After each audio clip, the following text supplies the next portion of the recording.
Eccoci qua in una nuova avventura, quest'oggi alla ricerca dei predatori in zona portuale, uno dei tanti porti presenti in Liguria. Testeremo e proveremo tante tecniche differenti per cercare il predatore in zona portuale. Adesso aspetto un attimino Ricky e si parte per questa nuova avventura. Sta piovendo, impermeabile sempre addosso, mi raccomando, restiamo asciutti, non ci ammaliamo amici.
Eccoli qua, ancora una volta i protagonisti della nostra avventura.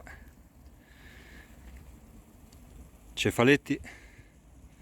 Adesso poi andremo a scongelare anche dei cefaletti congelati.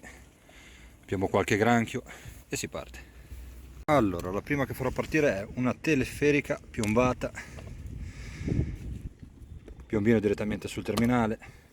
Adesso andiamo a prenderci il nostro cefaletto e la facciamo filare. Quindi la prima è partita. Una teleferica piombata, quindi andrà il terminale, camminerà fino a trovare lo stop che abbiamo lasciato più o meno a 4 metri di altezza e si farà un girettino di un'ottantina di metri. 0,40 in bobina diretto, 0,40 di terminale. Se dovessero entrare di serra e dovessimo vedere degli attacchi di serra, cambiamo subito il terminale col cavetto d'acciaio e le giuste precauzioni.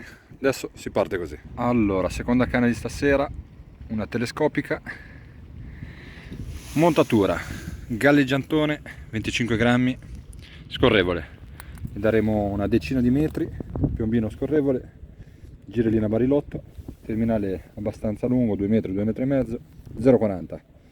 Un belamo e un altro cefaletto. Eccola qua, dopo alcuni minuti, pronta anche la seconda, questa volta una telescopica, non usiamo canne eccessive per questo tipo di pesca.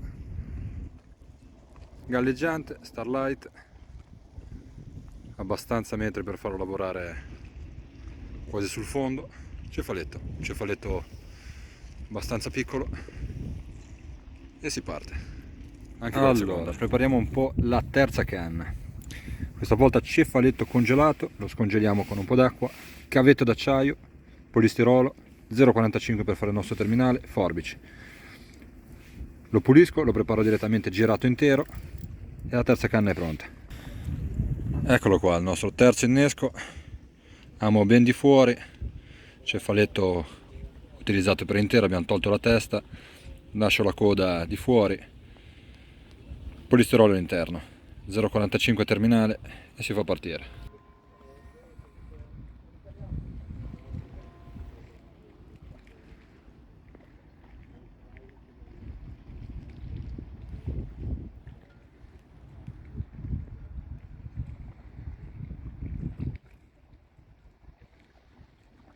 Quasi le 8, stavo controllando un attimino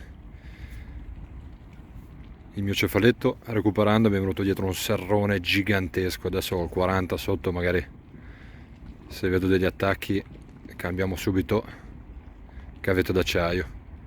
Comunque sono veramente vicini. Io adesso le due canne tra virgolette a fondo l'ho sparate fuori per cercarli fuori, ma mi sa che sono qua sotto a cercarsi da mangiare. Ore 9, la prima sfrizionata sulla nostra teleferica che speravamo di destinare alla spigola, ma i serra sono ufficialmente entrati. Allora, il primo signorino dopo 1 secondo e mezzo è venuto. Adesso vediamo un po' di prendere anche il secondo. Eccoci qua. Allora, primo signorino è arrivato. Bello arrabbiato. Adesso cerchiamo di prendere anche il secondo. Attenzione. Non facciamo in tempo a buttare giù la teleferica, che il nostro vivo viene aggredito immediatamente. Allora, eccoci qua, 9:30, primi 2 serra, aspettavamo qualche branzinotto, speriamo sul finale. Tanto parliamo un po' delle minuterie che stiamo utilizzando, i terminali. Ricky ha preparato, d'accordo con me, invece del solito terminale col cavetto d'acciaio, un cavetto del 100, un filo del 100 diretto e con l'amo attaccato. Usiamo il fluorocarbon del 100 a posto del cavetto, che è una cosina un po' più delicata, un po' più sofisticata. Magari nei prossimi tutorial che faremo, che sono curati da Riccardo, vi faremo vedere anche come li abbiamo preparati. Una piccola chicca per chi magari non volesse sempre usare il cavetto, che soprattutto in queste condizioni portuali si vede di più. Continuate a seguire il canale perché Riccardo caricherà a breve un specialino su come preparare questi terminali per i pesci serra direttamente col fluorocarbon.